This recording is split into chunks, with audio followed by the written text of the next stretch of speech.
Lope de Vega delinea brevemente la necesidad de mantener estas figuras tipo para facilitar el reconocimiento del espectador y centrarlo así en el argumento de la obra, convención que permite representar a un rey tirano sin perder del todo su carácter de realeza, siempre y cuando ocurra en el contexto adecuado de la obra. Dentro de la línea de teatro histórico, una de las fuentes más utilizadas son los romanceros y las crónicas, además del imaginario popular. No todos los temas históricos son refuncionalizados en el teatro barroco, pues para garantizar el éxito en el tablado es necesario que el suceso y los personajes estén vigentes o que sean fácilmente identificables. Estas razones motivaron a los dramaturgos del Siglo de Oro a trabajar sobre patrones conocidos. Tal es el caso de la literatura siriana, pues no solo la figura del Cid estaba presente, sino que las historias relacionadas con él adquirieron mayor importancia, como Sancho II, y las obras relacionadas con el cerco de Zamora. La fuente principal para este tema es el romancero del mismo nombre.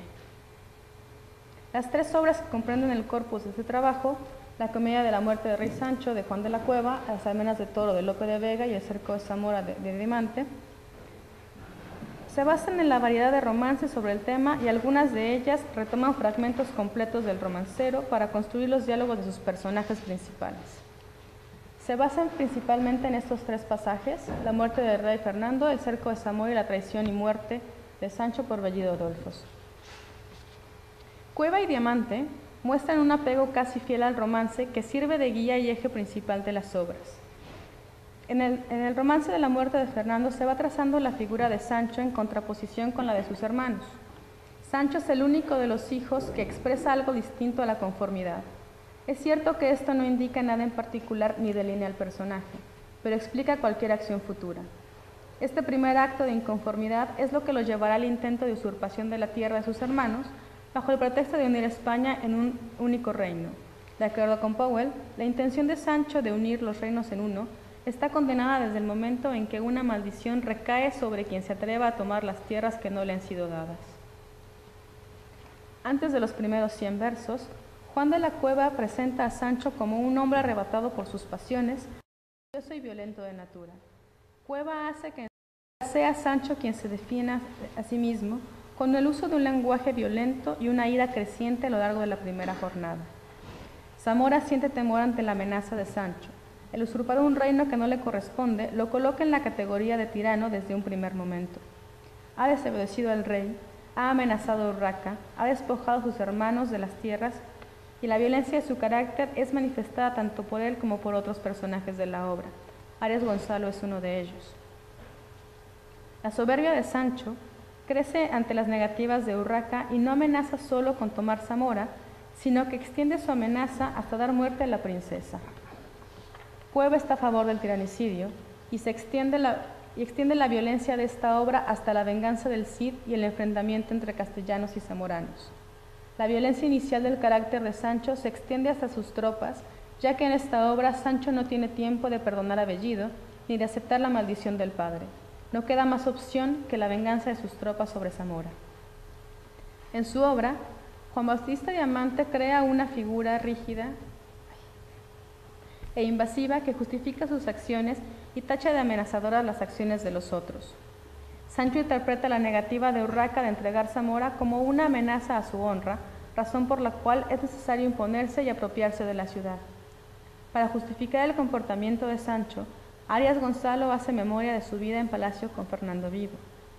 La personalidad de Sancho queda marcada desde siempre por un comportamiento impetuoso, disconforme, soberbio y violento, lo cual justifica la amenaza de la toma de Zamora y la reclusión de la princesa en un monasterio. Urraca se rehúsa a entregar la ciudad de Zamora y reta a Sancho, acción que violentará aún más el carácter del rey y aumentará sus deseos de invasión y guerra.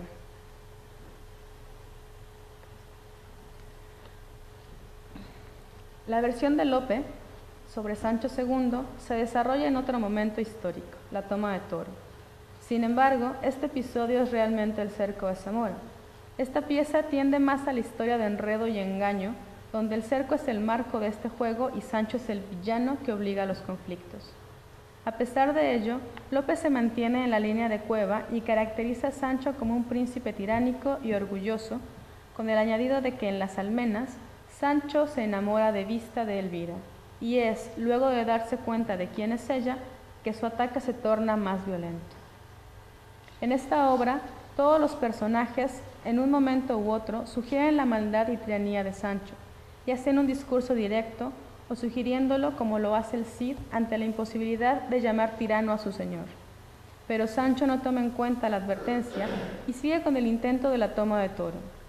Al igual que en Cueva y Diamante, Vega amplía la tiranía de Sancho utilizando el discurso de otros personajes. Vega retrata a Sancho ambicioso y, de acuerdo con los tratados medievales, la ambición y el exceso de pasiones producen un mal gobernante que no sigue la justicia. Esta ambición vuelve a Sancho un tirano incluso antes de usurpar Toro. El temor que provoca el cerco y el conocimiento previo del carácter explosivo de Sancho, más la presencia del Cid en sus huestes, provocan que la única opción de Toro sea esperar que Sancho no ataque. Sancho toma Toro, ayudado por las mentiras de Bellido Dolfos. Este episodio rebaja aún más la constitución del rey, pues además de la tiranía se le une la traición. La ambición de Sancho lo lleva hacia Zamora atemorizando a Urraca y muere allí por venganza de Bellido Dolfos, a quien también engañó al prometerle la mano de Elvira. Las tres obras aquí revisadas mantienen una cierta coherencia con la historiografía oficial y con el imaginario colectivo del público español del XVII. Salvo Lope, Cueva y Diamante muestran un apego casi fiel al romance que sirve de guía y eje principal de estas obras. Además, la diferencia temporal entre estos tres autores ayuda a perfilar un gusto constante del teatro del siglo de oro por los héroes y el teatro nacional, pues desde finales del siglo XVI hasta casi finales del XVII, la figura de Sancho II se mantiene como ideario de tiranía y castigo. El trazo histórico de este personaje se mantiene intacto y recurrente, con un afán de apego a lo que está cambiando, como un rescate de lo propio ante el desconocimiento de lo nuevo. En el teatro del XVII, el tirano se representa, según Lauer, como un ser defectuoso regido por pasiones desordenadas que lo transforman en una bestia nociva a pesar de su título real. Fin de la cita.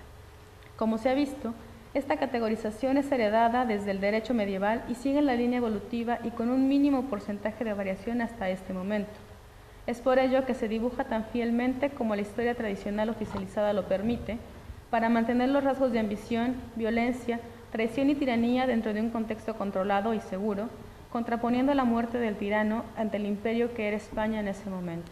Gracias.